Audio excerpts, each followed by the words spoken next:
Bien-aimés frères et sœurs, bonsoir et bienvenue pour ce nouveau numéro. C'est votre serviteur, le pasteur Jean-Marie Lessy.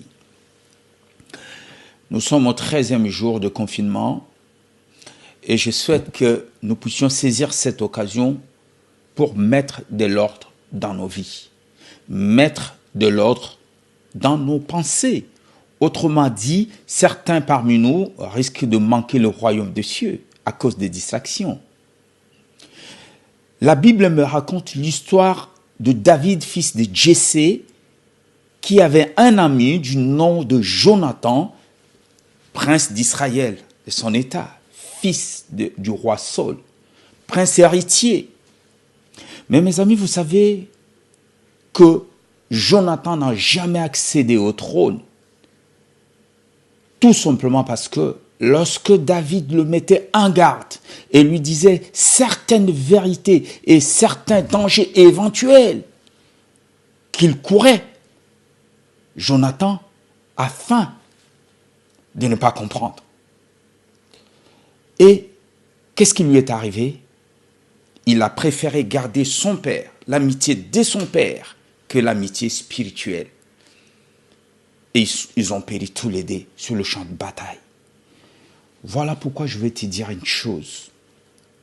Ne reste pas avec une personne juste parce que c'est ton vieux du quartier, juste parce que c'est ton ami d'enfance. Reste à côté d'un homme qui va te challenger, t'amener des challenges tous les jours, te défier pour que tu sortes le meilleur de toi-même. Alors, le message d'aujourd'hui sera adressé à tous ceux qui sont découragés, fatigués, qui n'ont plus d'espoir. Je vais livrer ce message en 3 parties. Le titre sera la récompense dans la fidélité. Et ce soir, j'ai une pensée toute particulière pour tous les amis qui m'ont accompagné au début de mon ministère. Tous ceux qui ont fait partie de Jean-Marie Lessy et son équipe. Que Dieu vous bénisse et ne perdez pas espoir. Dans le livre de Daniel au chapitre 6, le verset 1er, il est écrit « Darius trouva bon d'établir sur le royaume 120 satrapes qui devaient être dans tout le royaume. Il mit à leur tête 3 chefs, au nombre duquel était Daniel, afin que le satrape leur rendisse compte et que le roi ne souffrit aucun dommage. Daniel surpassait les chefs et les satrapes parce qu'il y avait en lui un esprit supérieur et le roi pensait à l'établir sur tout le royaume.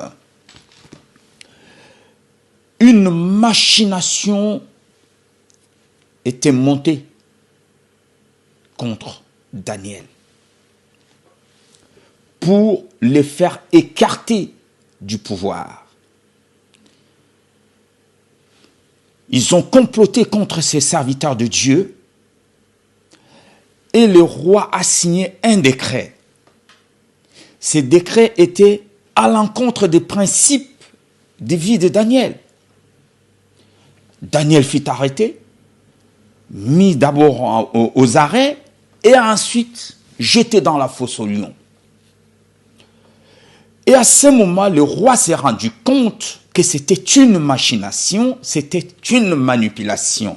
Mes amis, voilà pourquoi Dieu n'aime pas les manipulateurs. Car la manipulation est une forme de sorcellerie. Daniel s'est retrouvé dans la fosse aux lions et la fosse scellée avec le sceau royal. Plus d'espoir, tête à tête avec les lions. Mon ami, je ne sais pas quel est ton problème. Qu'est-ce que tu traverses en ce moment? Peut-être tu es en train d'affronter la maladie ou la mort.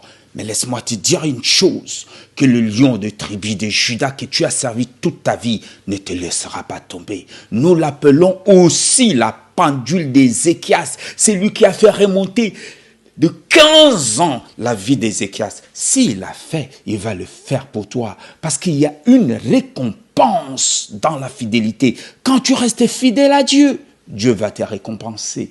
La Bible me dit que le roi Darius était inquiet. Toute la nuit, il s'est rendu compte qu'il s'est fait avoir par ses suiveurs, par ses followers, par des gens qui sont tout autour de lui. Faites attention, mes amis.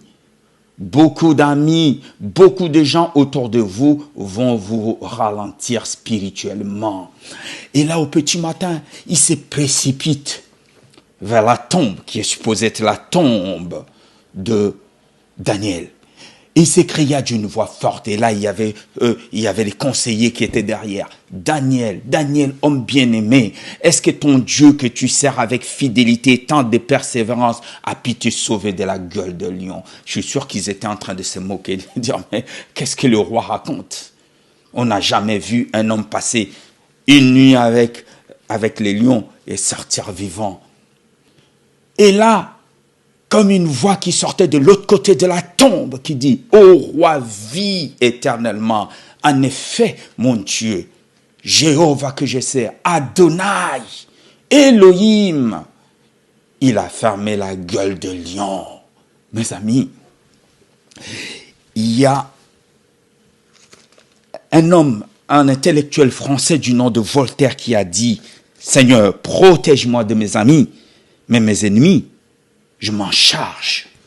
Protège-moi de mes amis, parce que tu ne sais pas qui est ton ami. » La Bible me dit, chacun aura comme ennemi que le gens de sa propre maison. Première partie de cet enseignement, c'est la résurrection. Mon ami, si tu veux être sûr, si tu veux être ressuscité, la première des choses, il faut regarder qui est autour de toi. Qui veut empêcher ta résurrection?